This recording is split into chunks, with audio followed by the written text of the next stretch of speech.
afternoon, dear students. While continuing our previous lecture of use of cohesive devices and its types, we have come to the point that how a text can be analyzed, a literary text can be analyzed to explore cohesive devices. The example of a literary text, when we study a literary text, is an important aspect to notice that the use of cohesive devices would bring the connectivity in the given text, which prove to be the linguistic tools that link the words, phrases and sentences in the form of ideas together to create unity and flow. To illustrate this, let us take the opening stanza of William Wordsworth's poem Daffodils. I would read it out in front of you. In a quick way, you may take the reference as coming on the screen in front of you. So, I wandered lonely as a cloud that floats on high over vales and hills, when all at once I saw a crowd, a host of golden daffodils, besides the lake beneath the trees, fluttering and dancing in the breeze. In this stanza, several cohesive devices are at work, or they are present in the stanza for the reason that they are connecting the lines all together to make it one stanza. First, reference is used when the relative pronoun that refers back to a cloud. We discussed it in our previous lecture as well. Maintaining the link between the two lines. That means the conjunction that, relative pronoun that connects the two lines of the given stanza. Conjunctions such as when, beside and beneath provide temporal and spatial connections. We'll stop here. What is spatial and what is temporal conjunction? Well, temporal means related to time, spatial means related to space. It shows the time and place in which the scene unfolds or in which the whole scenery is represented or presented by the poet. Wordsworth also employs lexical cohesion through repetition and synonymy in this one stanza.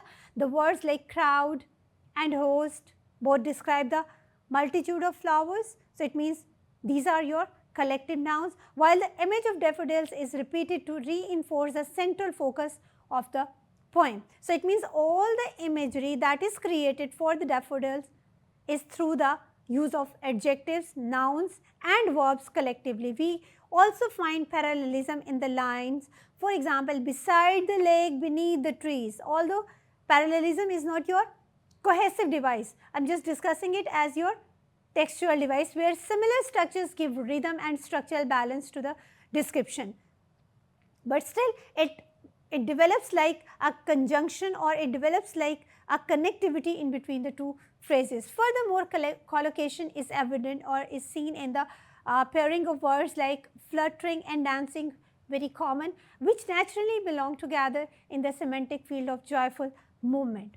So, it does mean these words would bring the same emotion or create the same emotions at the poet is feeling at the moment when he is watching all that one movement of, or the crowd of the daffodils in front of him. Finally, ellipsis occurs in the last line, which is the beauty of every poetic line, where the subject could be at the level of this one stanza, daffodils, is omitted but understood, making the verse more compact without breaking the cohesion. So, in short, Wordsworth's stanza demonstrates how cohesive devices such as reference, conjunction, repetition, collocation or might be ellipsis help to create a unified flowing theme.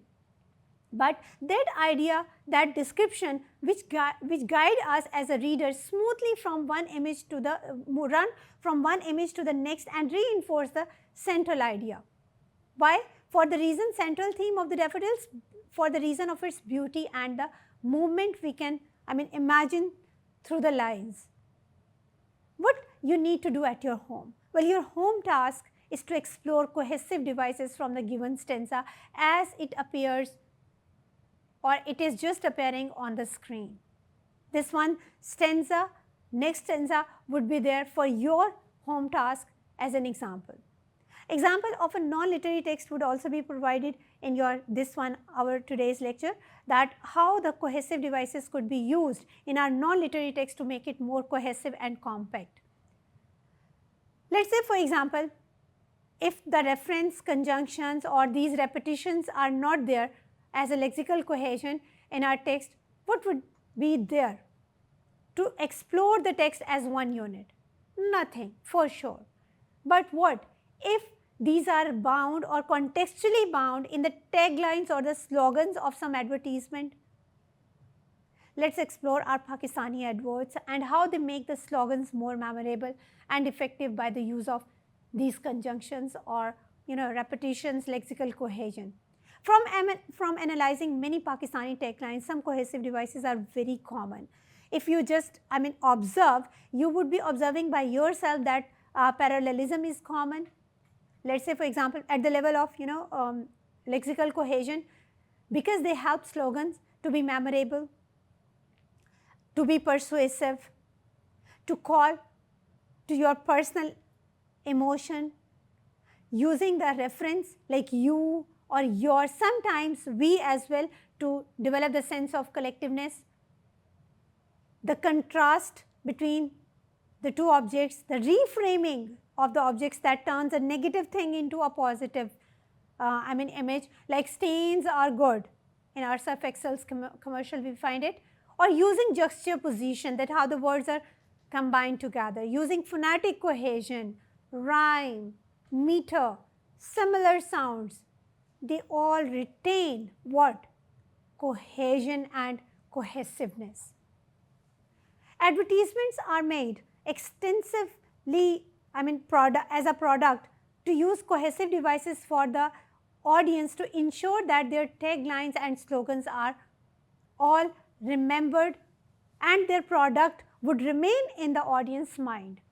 It means through the slogans and through the taglines, what the producers are doing, what the directors are doing, they are persuading their audience for recall. Cohesion in advertisement language is achieved through reference.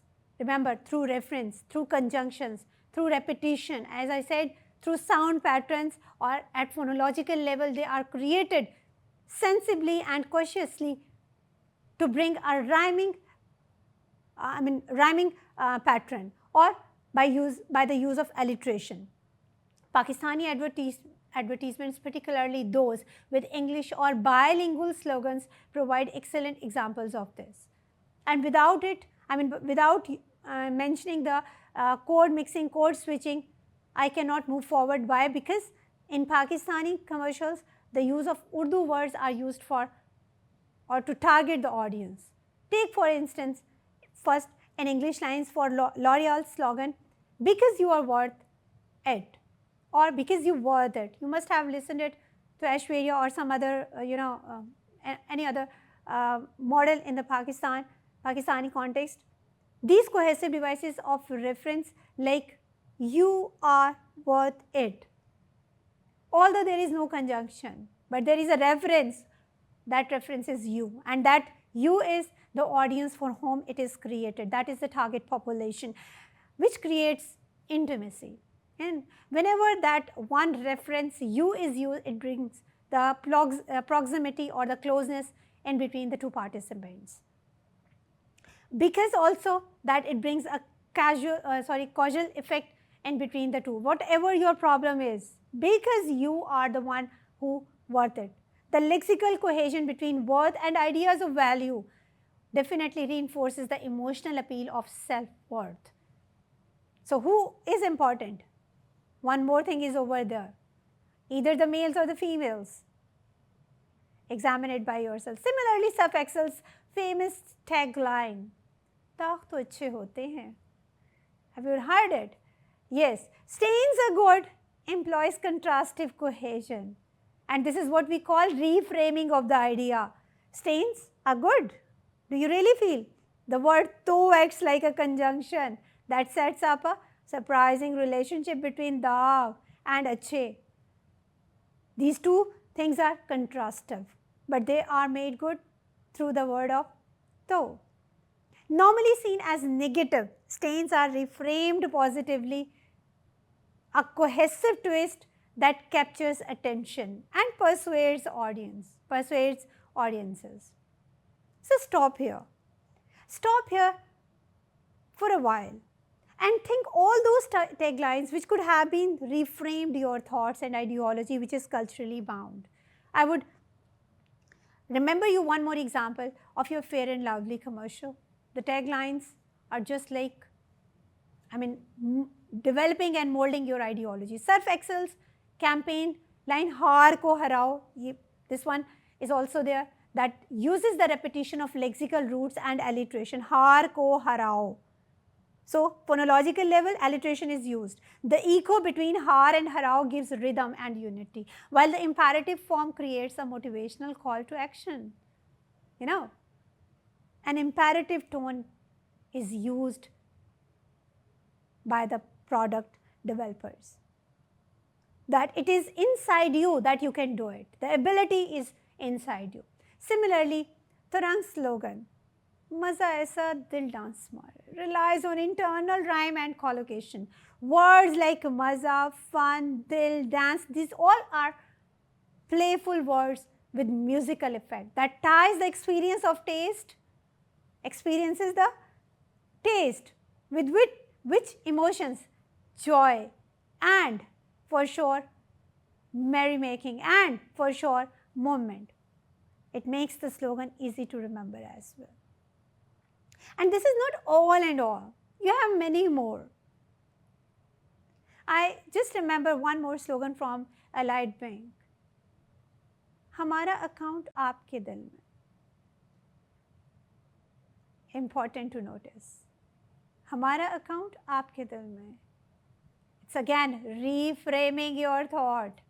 Account is one of the words that should be specific. That should be specific to the bank, but they are referring that it is inside you. Capturing the audience attention with their lexical cohesion and exactly what I say, the exactness of the use of language by taking the attention or by capturing the attention of their target audience. We need to look and observe all these slogans, how they are catchy, how they are memorable, and what kind of effect they are creating by the use of all these devices which we call cohesive devices. Conjunctions are not only your cohesive devices. It is commonly taken that only the conjunctions or the pronouns, the references are there, but there are many more things. Ellipses are much more common, and they develop the idea and the relationship between the two communicators, that why one is omitting the information and why it is taken understood by the other. In our daily life communications, ellipses are important. Why? For the reason that we just say, where are you going? And the other says, to canteen. You do not say, I am going to canteen, for the reason, the other would ultimately understood. So these all are there, not only on the behalf of formal or use of formal or informal language, but also at the level of the kind of register for which that language belongs. It means for which reason that language has been written and for which reason it is being used and adopted by the target audience.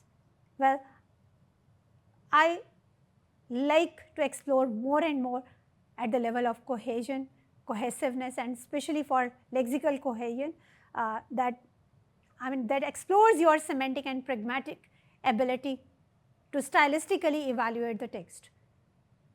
Try to create it inside you. That is all how you observe and makes it a part of your memory. So cohesive devices would take you towards your implicit idea that is created by the author in his given text. And it is not only in the literary text, it is also a very common factor of our social media applications and for sure advertisements as well. They are not created for only the words they are meant in the given advertisements. They work beyond the level of your perception. So try to explore as a stylistician what is that beyond level of expression of a language. That's all about our debate on the use of cohesive devices in stylistics or in different text at literary or non-literary level or text. We'll explore some more features of the text in our upcoming lectures. Till that time, stay tuned, stay blessed, have a nice day.